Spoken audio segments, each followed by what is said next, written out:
Guys, सबसे पहले आप सभी को हैप्पी होली।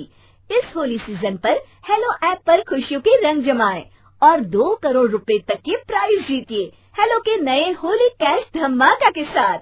हेलो ऐप लाया है होली कैश धमाका, जिस पे आपको कुछ नहीं करना, बस एक गेम खेलना है और उसके जरिए आप मजेदार कैश प्राइजेस भी जीत सकते हैं। तो जल्दी से डाउनलोड करो हेलो ऐप और इस कॉन्टेस्ट के मैक्सिमम बेनिफिट्स लो 3 से 9 मार्च के बीच।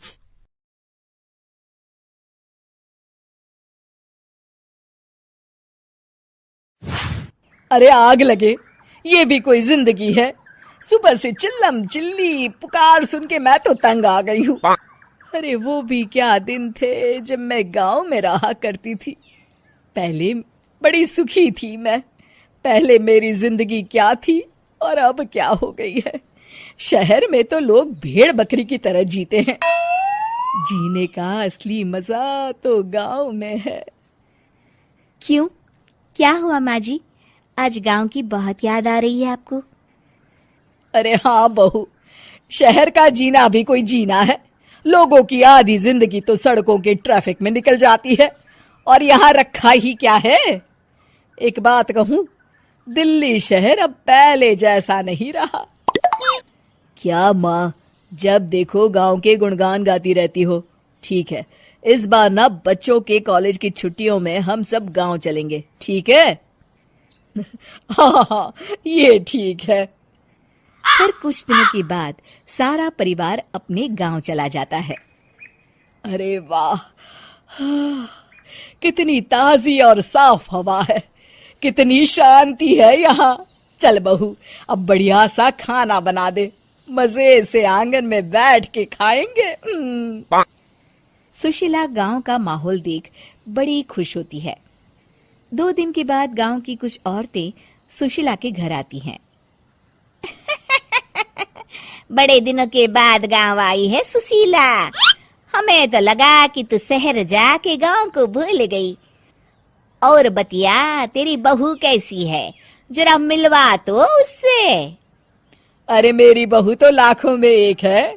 बड़ी किस्मत वाली हूँ मैं जो मुझे जानकी जैसी बहू मिली है। हमेशा मेरी सेवा में लगी रहती है और आज तक कभी पलटकर जवाब नहीं दिया उसने। सुशीला की बातें सुनकर सभी औरतें हंसने लगती है।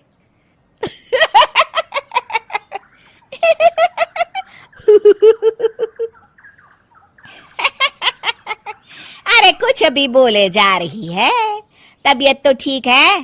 तेरी बहू चांद से आई है क्या? क्यों बहनों, दुनिया की कोई भी बहू अच्छी होती है क्या? सब औरतें ममता की हाँ में हाँ मिलाती हैं।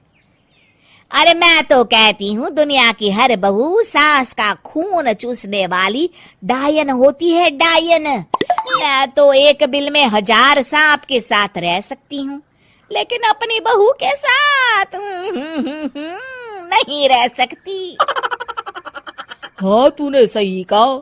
मेरी बहू तो तेरी बहू से भी 2 कदम आगे है।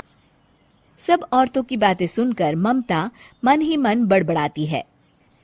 अरे ये गांव सुधर गया, लेकिन औरतें नहीं सुधरी। अगर थोड़ी देर और इनकी बेवकूफी भरी बातें सुनूंगी तो मैं सच में पागल हो जाऊंगी। फिर सुशीला उन औरतों को घर से दफा कर देती है और राहत की सांस लेती है। अरे बहू, जरा बाम लाके मेरे सर पर तो लगा दे। उन औरतों की फालतू बातें सुनकर मेरा सर चकरा गया है। इस गांव की औरतों का तो भगवान ही मालिक है। फिर अगले दिन सुशीला की सास उससे कहती है, अरे बहू, तू यहाँ क्या आराम फरमाने आई है? आखिर ये तेरा ससुराल है। चल चल, घर के कामों में हाथ बटा। शहर में कुछ काम धाम तो करती नहीं है। जरा अपने आप को तो देख, कितनी मोटी हो गई है। सारा दिन घर का काम करने के बाद शाम को सुशीला, हाय मेरी कमर, हाय मेरे पैरों ने तो जवाब दे दिया। आज तो मुझसे मक्खी भी न मारी जाएगी। अरे बहू, जरा आकर मेरे हाथ पैर तो दबा दे।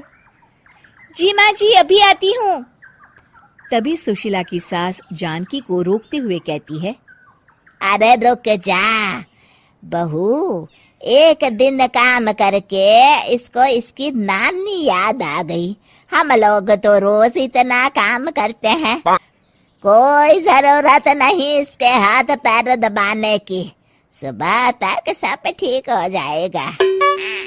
सुशीला अपनी सास की बातें सुनकर हैरान रह जाती है। इस तरह धीरे धीरे गांव आने के बाद सुशीला की परेशानी शुरू हो जाती है। फिर एक दिन, अरे आज तो मैं कपिल शर्मा देखूंगी क्योंकि आज संडे है। सुशीला जैसे ही टीवी ऑन करती है तभी बिजली कट जाती है। अरे सत्यानाश, इस बिजली को भी अभी जाना था। इतने दिनों से मैं टीवी सीरियल देख नहीं पाई। हमारा देश इतनी तरक्की कर रहा है, अरे पता नहीं ये गांव कब सुधरेगा।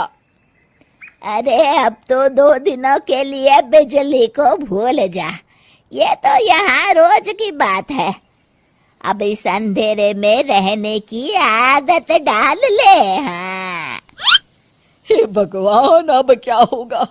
ऊपर से इन मच्छरों ने जीना हराम कर रखा है। दूसरी तरफ घर के काम कर करके और बिना किसी सुविधा के सुशीला तंग आ जाती है और उसे शहरी जीवन याद आने लगता है। क्यों माँ, मजा आ रहा है ना? अरे आपने ऐसी सूरत क्यों बना रखी है? मुस्कुराइए, अब हम गांव में हैं। मोहन के साथ जानकी भी अपनी सास की खिंचाई करती है। हाँ हाँ माँ जी, आप ही तो यहाँ की बड़ी तारीफ कर रही थी। फिर अभी तो कुछ ही दिन बीते हैं, वैसे भी अब तो आप यहीं रहने वाली हैं ना? अरे नहीं नहीं बहू, मैं एक दिन और यहाँ रुकी तो मर जाऊंगी। मुझे शहर ले चलो। क्या दिन थे, कितनी सुखी थी मैं वहाँ। ठीक है माँ, हम कल ही वापस शहर चले जाएंगे। इस तरह सुशीला शहर आ जाती है और फिर कभी दोबारा गांव जाने की जिद नहीं करती।